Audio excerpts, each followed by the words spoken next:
Hello, everybody. I am Abdul Kudus Lawal, and this is day 4 of the National Arts and Health Week Nigeria 2022. And this session is the Inspirational Stories session. The Inspirational Stories session is about great people who are doing amazing things in the social space. Today's Inspirational Story is about a phenomenal woman who I would say turns adversity into productivity. This inspirational woman today is Mrs. Achenyo Idachaba-Obaro, and I'm going to read her citation now. Mrs. Achenyo Idachaba-Obaro is a computer scientist turned social entrepreneur. She is the founder of Mitimeth, an award-winning social enterprise in Nigeria.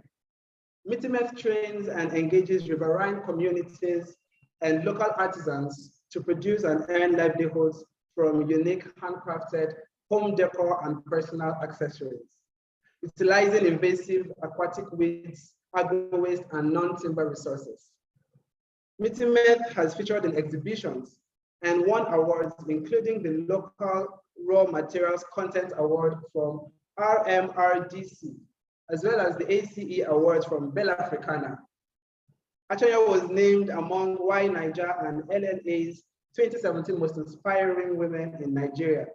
She was nominated the 2015 Emerging Female Entrepreneur of the Year by CEAN and is a Tony Elumelu Entrepreneurship Program awardee. Achenyo has spoken in a TED Talk in Welteforce Institute. She has a BSc in Computer Science and Economics from Obafemi Awolowo University, Ile-Ife. She has a master's in Applied Computer Science from Illinois State University. And she also has an MBA from Cornell University. Amazing, amazing. I wouldn't mind if you appreciated Mrs. Achenyo Idachaba-Obaro, a very inspiring woman.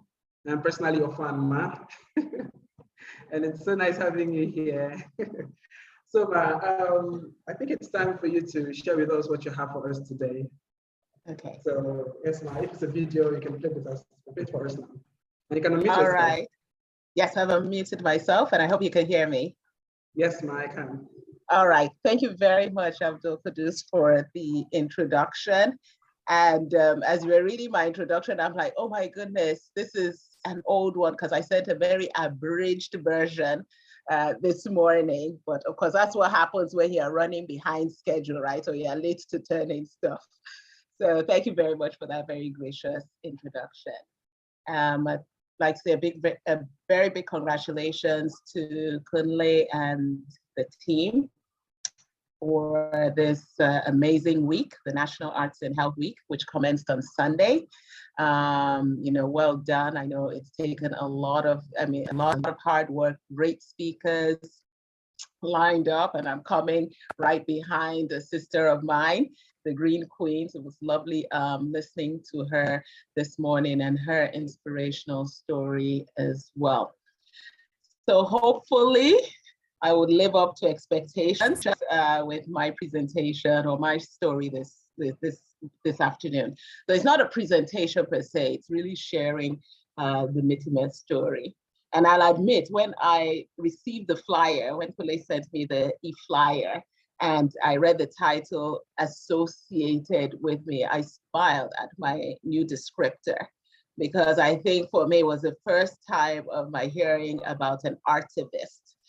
So I, dug into, okay, I had an idea of what it meant. Activist I was very familiar with, and I kind of figured, okay, this is art plus activist to get artivist. And as I thought about this new descriptor, I thought about it long and hard in the context of what we are doing at Mitimeth.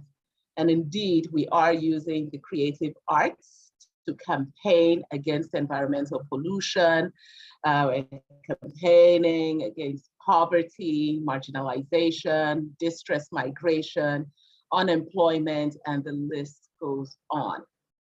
So with that, I'm sort of going to segue into what this all means and how this all started. About 12 and a half years ago, this was shortly after I relocated back to Nigeria, I happened upon an environmental menace. And what I saw was beautiful mats of green foliage. But to me, it seemed as if as lush as it looked and as beautiful and as vibrant as the picture was, it just was in the wrong place. That green mat should have been elsewhere, not where I saw it, which was on the Lagos Lagoon. The beautiful mat was an invasive aquatic weed, which was essentially wreaking havoc across the extensive Lagos Lagoon. And as I soon found out from a national survey that had been conducted several years prior, it was a big problem in fresh waterways, not just in Lagos, but across 26 out of 36 states in Nigeria. So the implication was that there were several riverine and riparian communities that were negatively affected by the presence of this weed in their communities. What did this mean?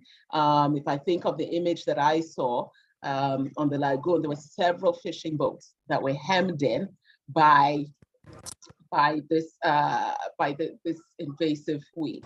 And what I'm going to do is just pause for a moment so that people can visualize what I saw 12 and a half years ago that arrested my attention. So if you just bear with me, I'm going to share my screen real quick.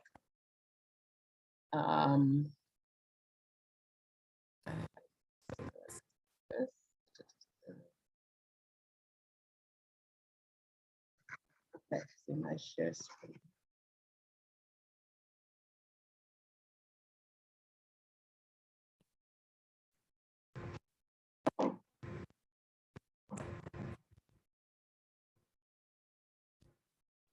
So this is essentially what I saw on the Lagos Lagoon.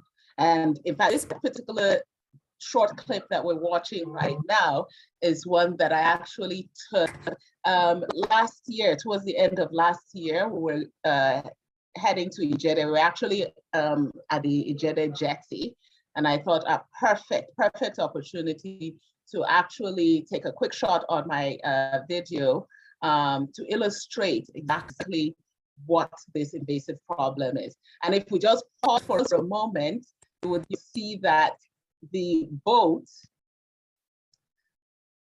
actually had to stop after it went out of the water. And why did it have to stop?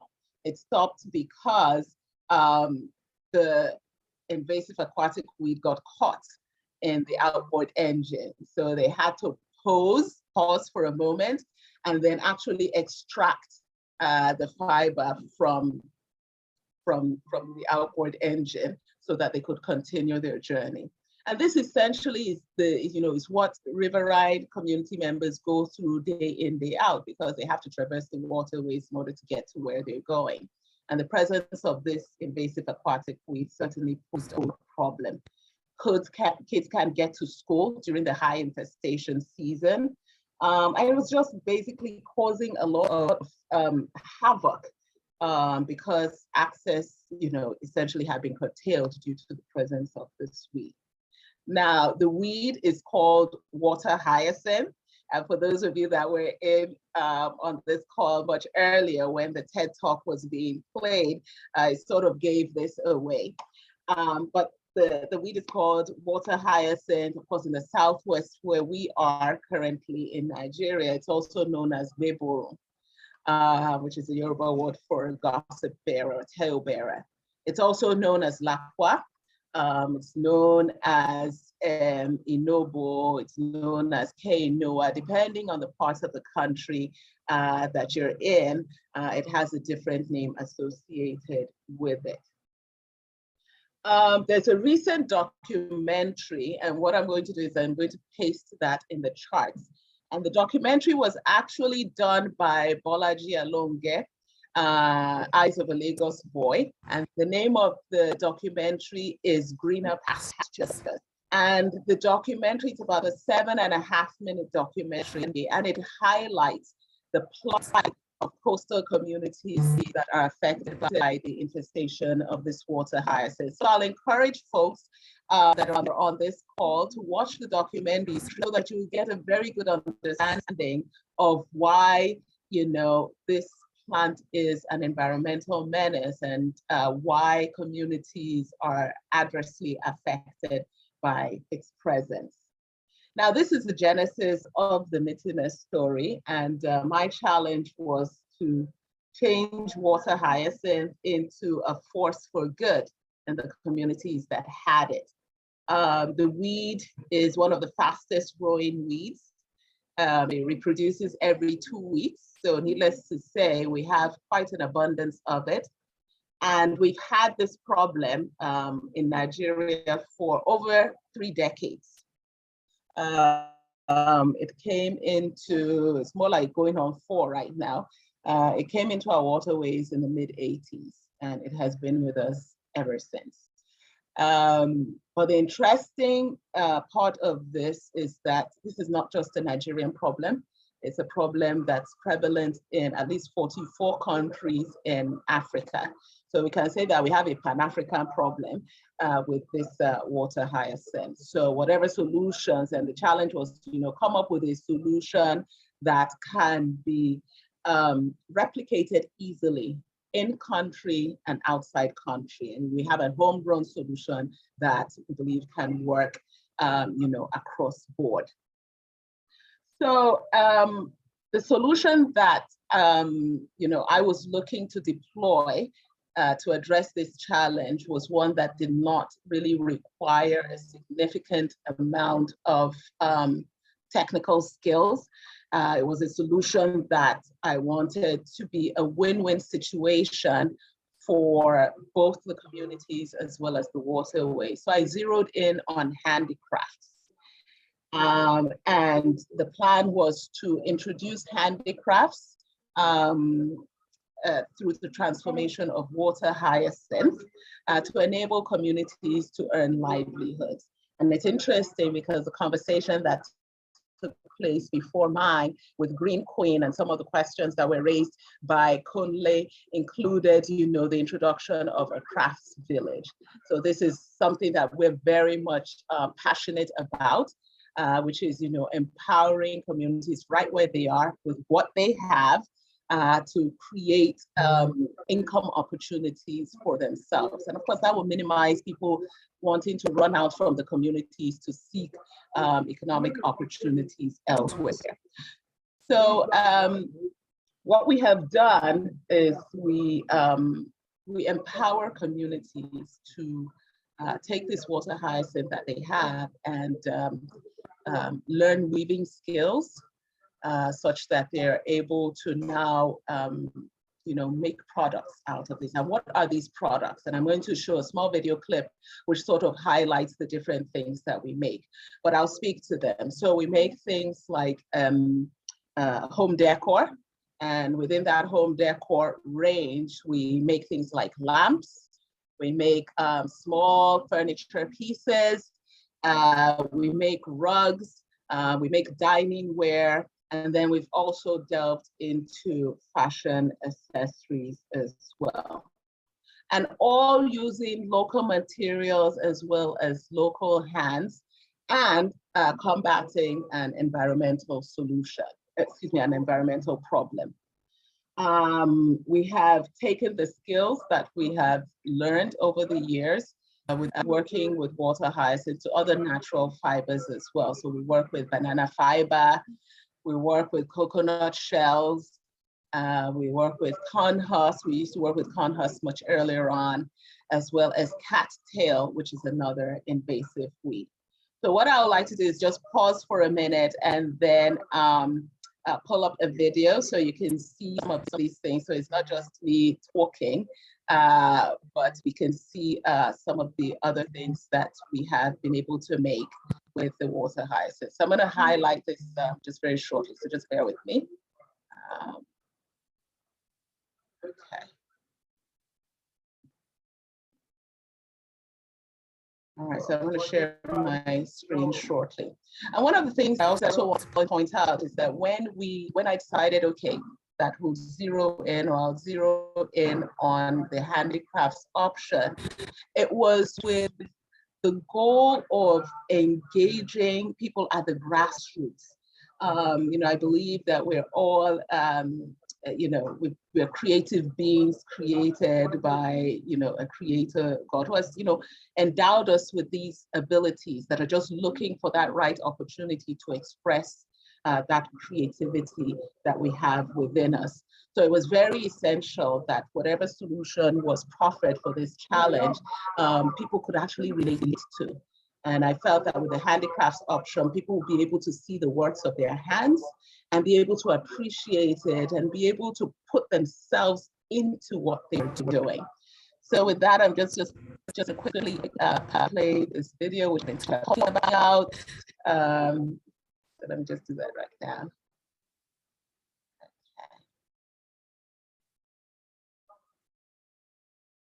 Okay.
All right, so hopefully you were able to hear bits and pieces of that clip, but essentially that was in one of our training classes. This was actually towards the end of the training class.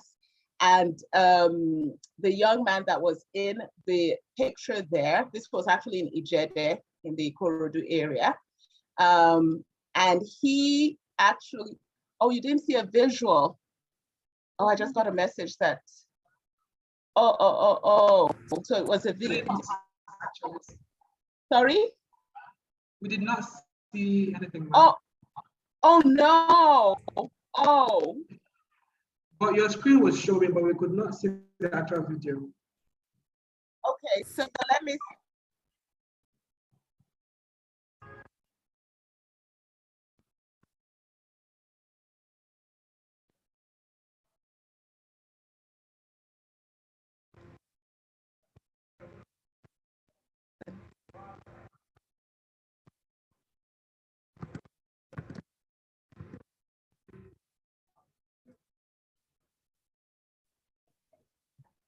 Yes, ma'am, but it seems like it is muted. It's not loud enough. Is this better?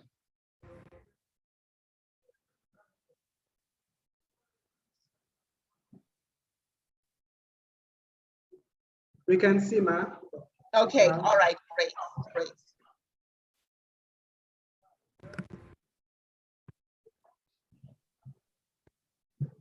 All right, sorry about that. I'm not sure what happened, but essentially what that video was illustrating is one of our classes that we had at Ijede. And the young man in the picture, in the video, I was very curious because he had this hat on his head. And I was asking him about it. And again, this just speaks to, stimulating people's creativity within the communities that we carry out these workshops in. And in asking him what he had on his head, he said that he had seen that people were making different things with the water hyacinth. These are the dried water hyacinth stems. And he figured that he wanted to do something as well. So what did he do? He made a crown that is typically worn by the local chiefs, local traditional rulers. And that's what he had on his head. So he actually matted the water hyacinth stems and then made himself a crown. And what he was now telling us was that, you know, he wanted to be known as the king of those that make water hyacinth crafts. So that was what that video was all about. But what I was trying to illustrate with introducing that video is that, you know, there's all of us have an element of creativity or creative expressions within us. And that if we're paired with the right tools and the right materials and the right knowledge, that we're able to, you know, use our hands to create, you know, beautiful objects. And that's essentially our goal when we carry out these workshops in the communities, is for them to take this natural resource that they have in abundance within their communities to actually create items that would have, you know, sellable value, that have market appeal, and also have economic value associated with them as well. So what I'll do real quick is just also, you know, showcase some of the other items before I continue. I'd actually created a playlist so that it would play seamlessly, and I think maybe that's what I'm going to end up doing.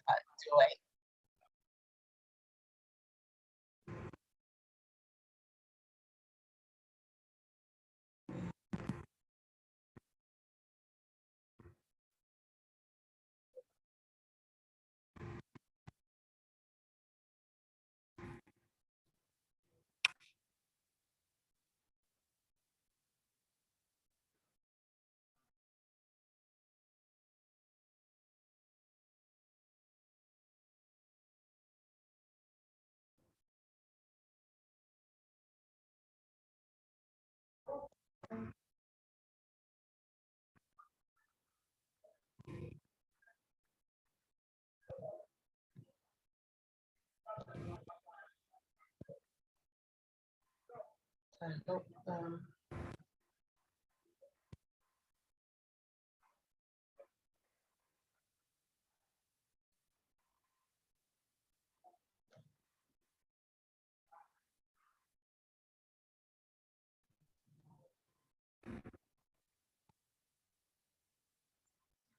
okay, sorry.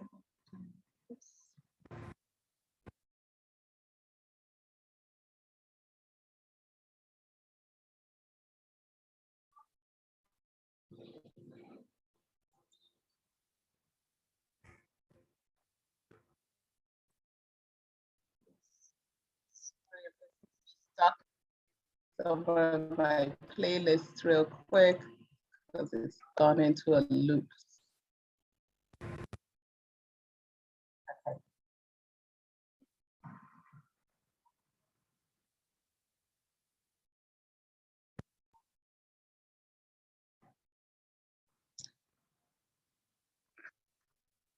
So can you hear me? Yes, ma'am. Okay, all right. All right. So I'll sort of be talking on this. Let me just mute this. So what we have here is one of our artisans. He's making a furniture piece. This is woven water hyacinth in braided form. And what he's doing is making, it's actually a center table. And you'll see in the back there, we have coconut shells as well, which I'll speak to very shortly. But again, it's taking this resource, which we saw earlier, that was blocking the waterways. This is essentially the conversion of the transformation of it. The weaving of the rope, this all takes place at the community level. They do the harvesting, and then they also do the weaving. And then we have a production hub in Ibadan and also in Lagos, where you know, we put together the finished products. All right, so we're working with both water hyacinth and cane. So we do a mixed form. We work with mixed materials to come up with some of these objects. That's what I have here. Move to the next one. Okay.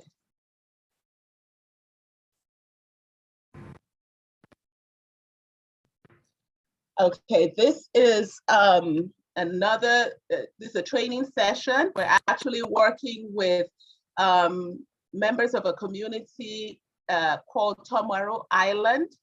So it is, I guess, in the board of the local government area. But for you to get to Tomorrow Island, you get to Liverpool and then you take a boat to Tomorrow Island. And as you can imagine, a number of islands in those areas do have this problem of water hyacinth infestation. So we work with Dream School Foundation, and these are beneficiaries of Dream School Foundation who have come here to learn how to use materials that they have access to, water hyacinth inclusive, to make products that can be taken to market. So I'll just pause on that, or just speak to the fact that with the trainings that we do, we don't, you just go into a community blindly. We typically work with partners that have an interest in community development, have an interest in introducing empowerment programs into these particular communities. So we work hand in hand with partners both in the private and public sector, in addition to the community members as well. It was interesting to listen to the Green Queen talk about some of the resistance that they ran into when they were trying to introduce beach cleanup activity. Thankfully, the communities that we have been to, we haven't run into that resistance, but one key thing is you have to have the buy-in of the community members, otherwise you won't make any progress. So this is, again, a training class taking place with some of the beneficiaries. Let me see here.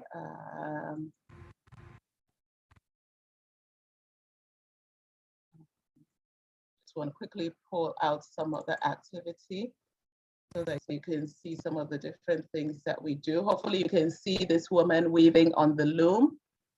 All right, so we've also looked at, I talked about home decor and home textiles. So what we're doing here is incorporating some of our indigenous and traditional methods of textile weaving and combining, using different materials in this case. So historically, we've always used threads. I started with cotton threads, and then we moved into the synthetic synthetic threads that we use today.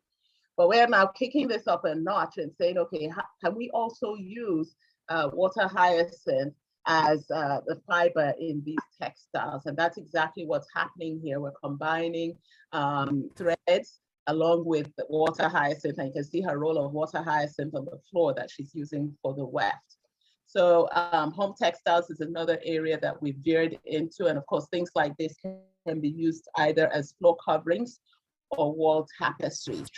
But the important thing is engaging community members, teaching them new skills, or leveraging on existing skills to come up with new expressions using the new materials that we have discovered.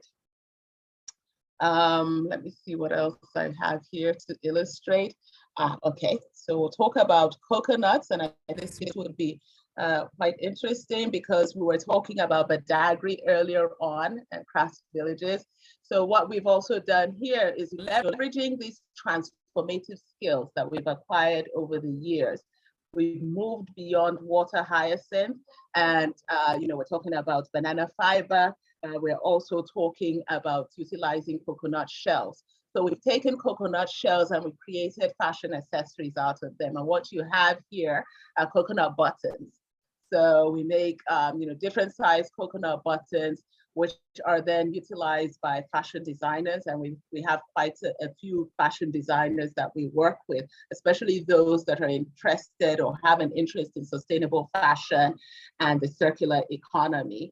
Materials like these come in very, very useful and also add to their story as well. I'll just go on for just a few minutes just to show you some of the other products. And then I'll pause for Q&A.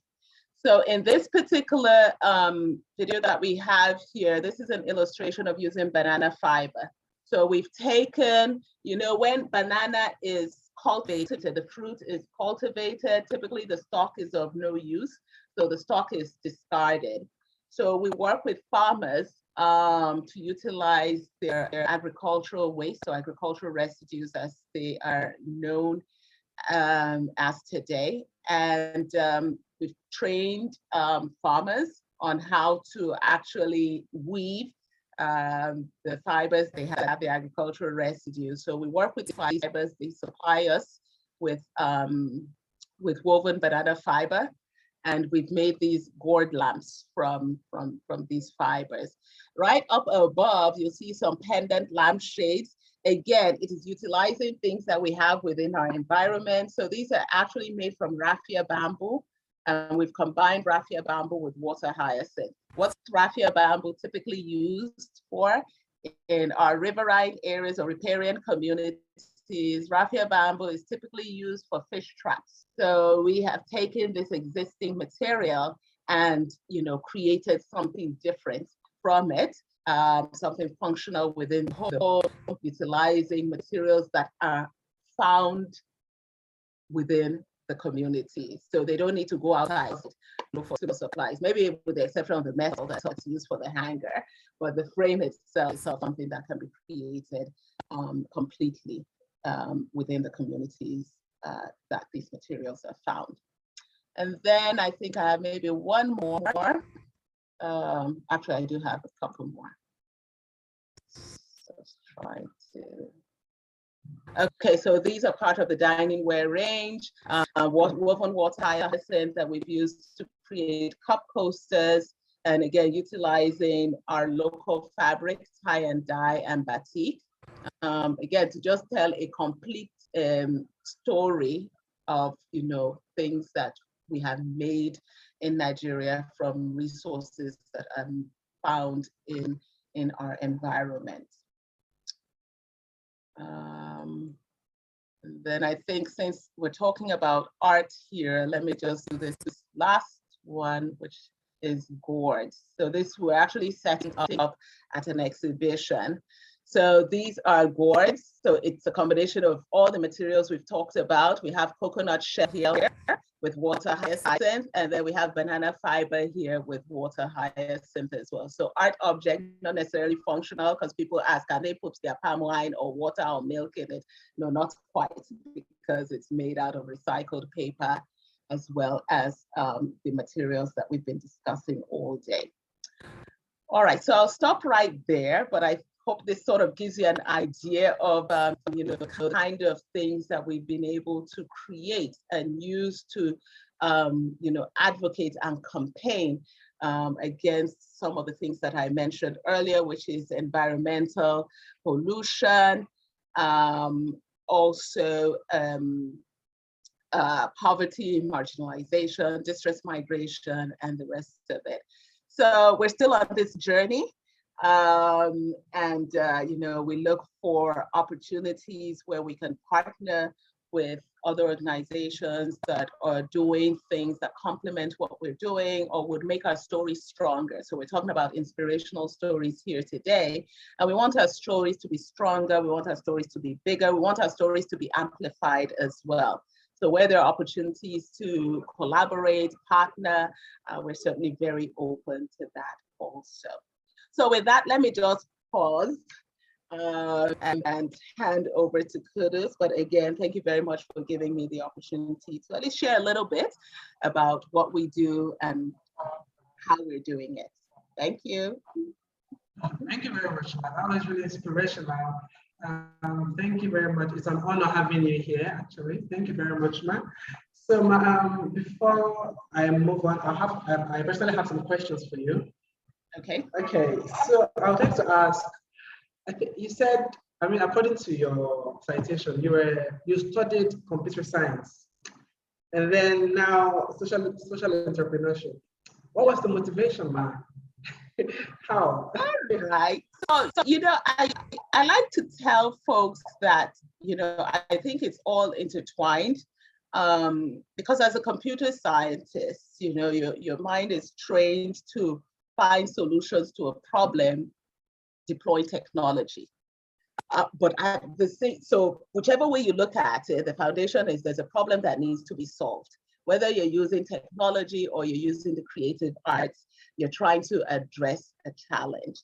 So it's sort of, they're sort of related, but not quite, because we're using different tools to address the challenge that we've been faced with. So it was a good foundation. We still leverage technology in what we do today.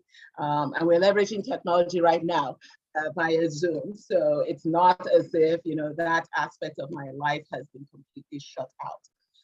In fact, it was just a building block or a building stone. How did this all happen in terms of a transition? I think it was it was a process that evolved. So I was a computer scientist, I was a programmer at one point in time, business analyst, and so on and so forth, and did my stint in the corporate world. And then it was during the course of my stint in the corporate world that I, felt that, I needed to be doing more. I felt as if I wanted to do something that was more connected with the grassroots. And I wanted to be involved in the process of actually building and innovating. Not that that wasn't happening on the tech side, it certainly was, but I wanted to connect with people, not connect with machines. So, after a series of iterations within my mind and iterations of experiences as well, I took a leap of faith and returned to Nigeria. So I quit, the corporate world and decided, okay, I'm coming back to Nigeria. And when I came back to Nigeria, I focused on environmental consulting. And it was sort of, would I say, it wasn't quite, how would I put it, a strange move per se, because I actually worked in the energy industry. And of course, there are a lot of environmental issues associated with working in the energy industry, specifically the oil industry. So my focus was on, working with the environment and looking at how we could recover waste and utilize it. So that was my focus. And it was in the process of, carrying out research activities. I was working with academics in the university that I now happened upon Water Hyacinth, which I'll call a divine appointment. So it was not by accident.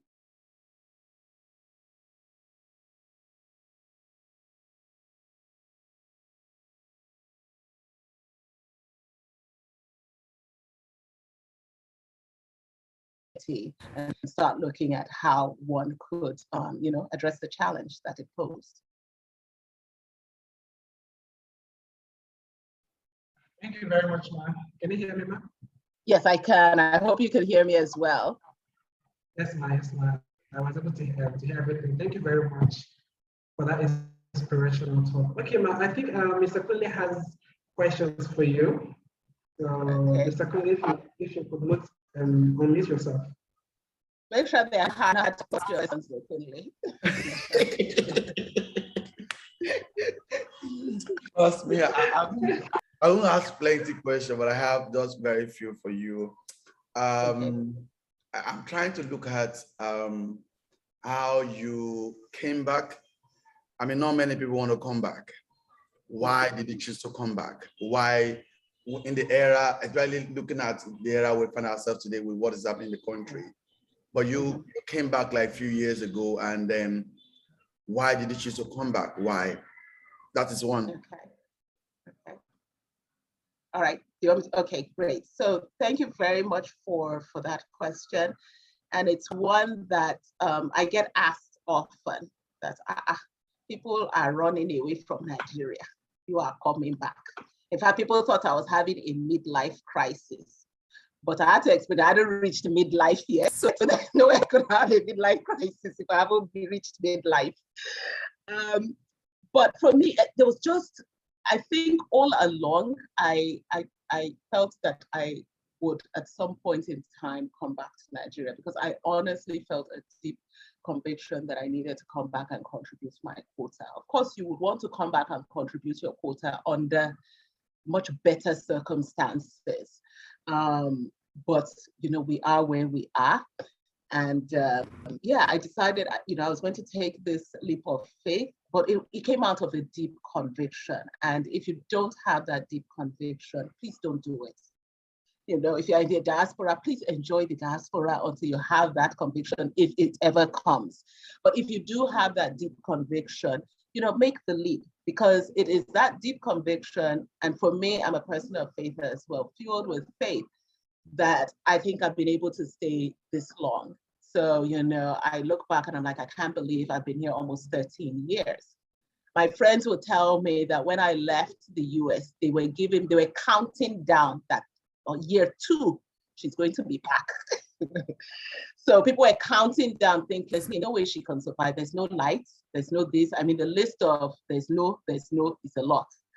But because there was that deep conviction, because I was also emotionally invested in what I was doing, I was excited about it. I was excited about the process of innovating and creating something new and providing a solution where there hasn't been a solution. And that has kept me going. So, the short and long of it, deep conviction, but it has to be a personal conviction. It can't be somebody else's conviction that will bring you back to a place like Nigeria. I mean, I love my country, but there are a lot of things not to love about it as well. So please have that personal conviction, because that will give you the staying power when every other thing is like falling apart. So you have to have also a deep faith. For me, that has kept me going as well. So I hope that answered your question, Kunle. Yes, I think you said it in a great way. I love it. And there was a statement you made. I was going to maybe twerk it a bit about maybe coming back when we have a perfect circumstance. We will never have a perfect circumstance. To follow our passion will not have. So, I mean, you came, things were not really absolutely perfect.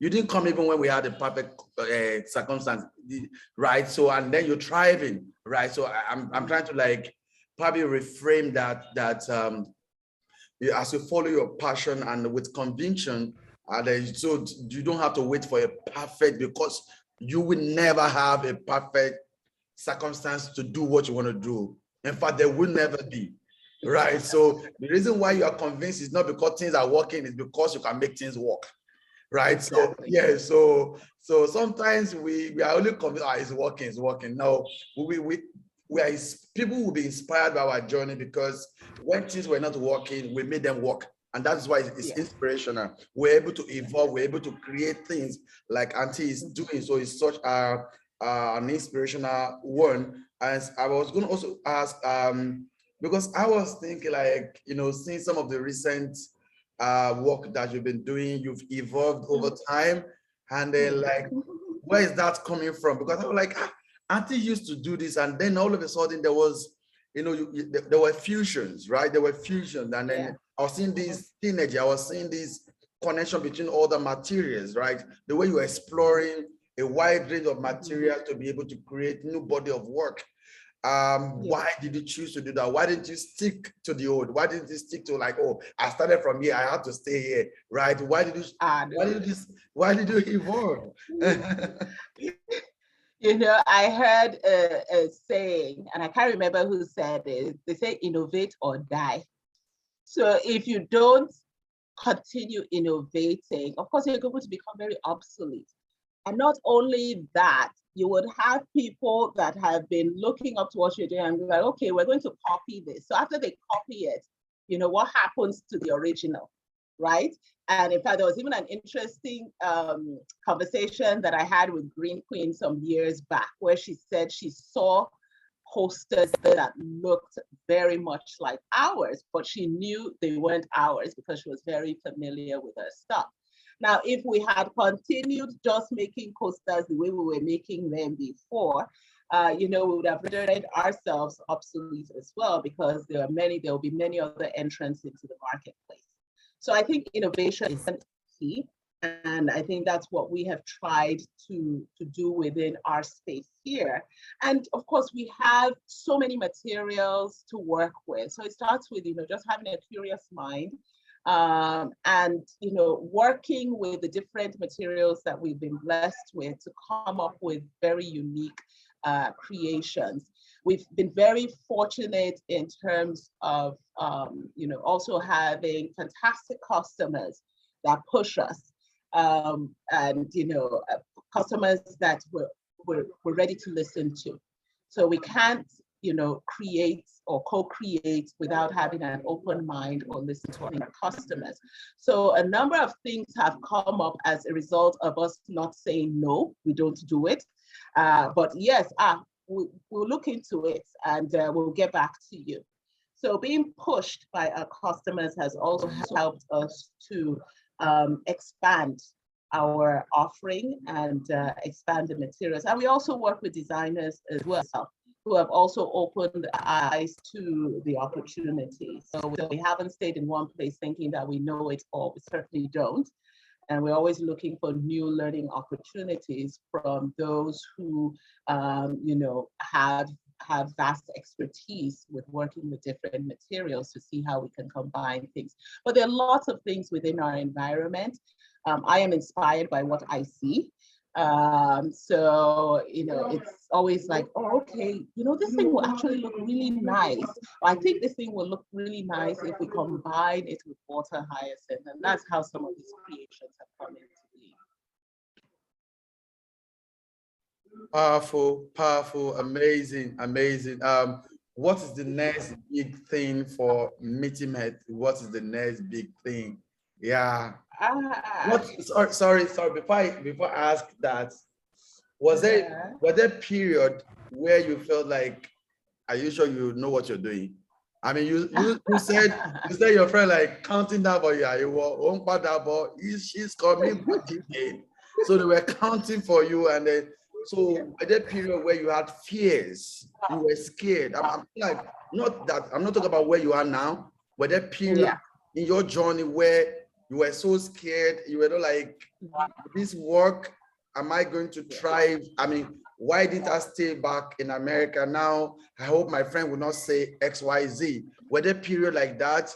How were you able to conquer your fears? And what's the next big thing for Mitimeth Nigeria? Thank you. Okay, very excellent questions right there. So were there times where I probably doubted myself and doubted whether I made the right decision?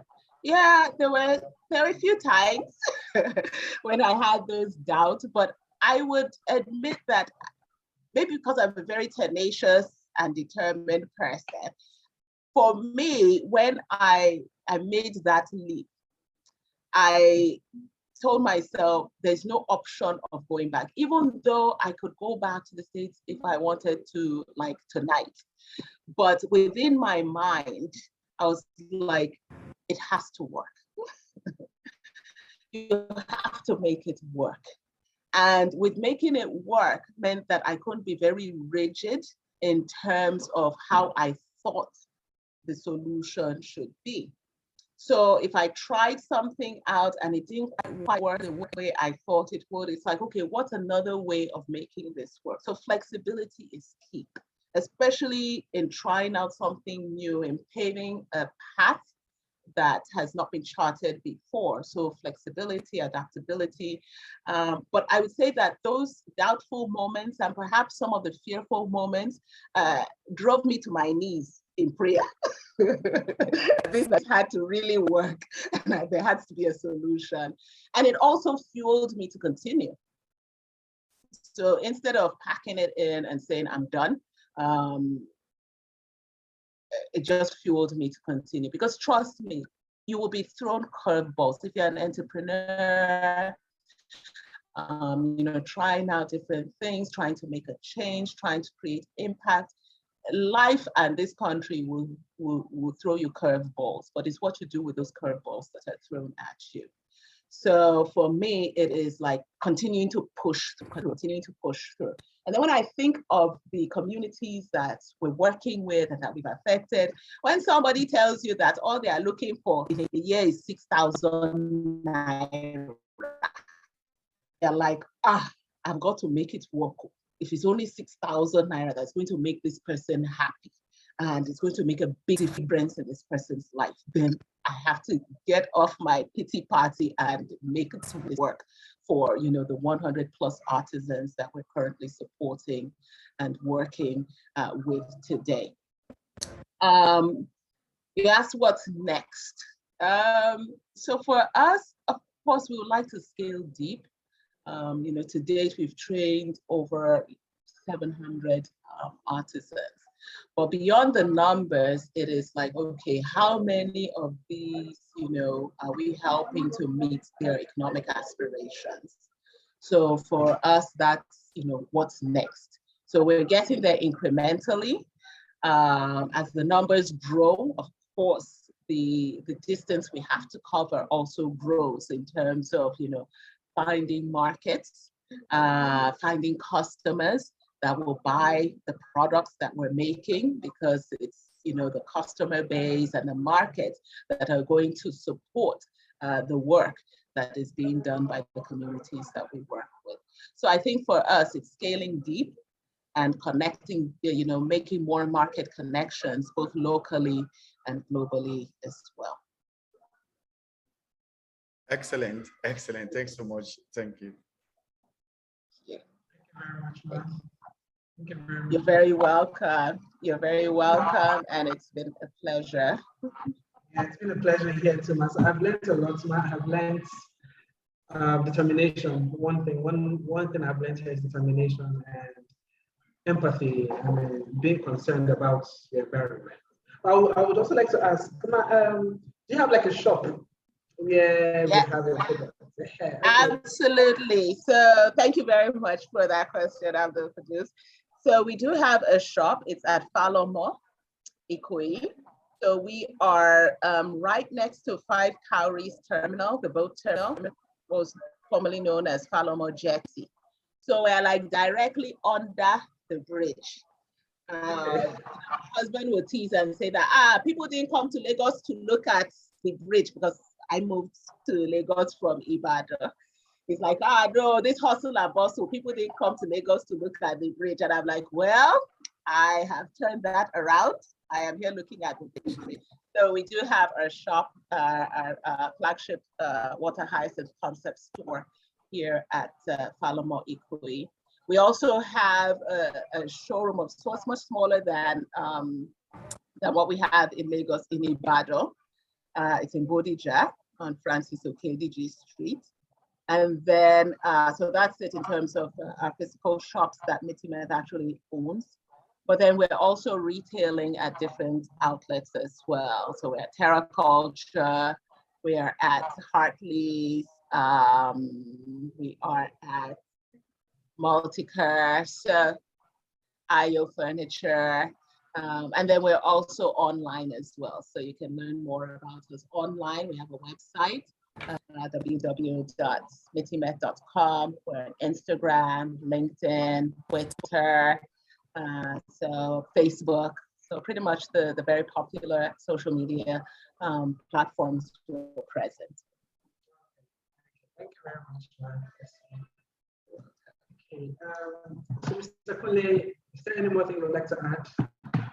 No, really, no question again. We're having another session by 3 o'clock.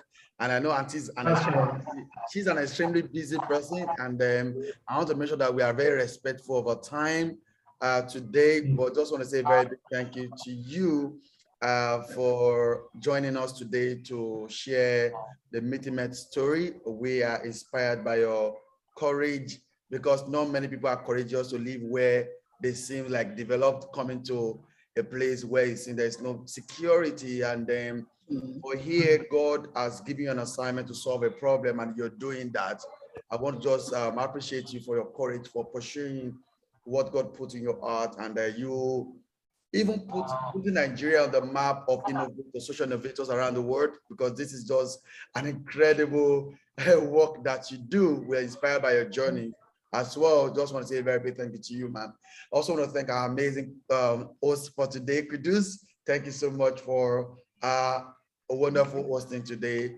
And also want to appreciate everyone that joined us this afternoon for this session. Without you, this Zoom room would have been an empty room, but thank you for making it as well.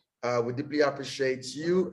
So join us at 3 o'clock today for another powerful session around art and the environment. Everything today has been about environment and art and creativity.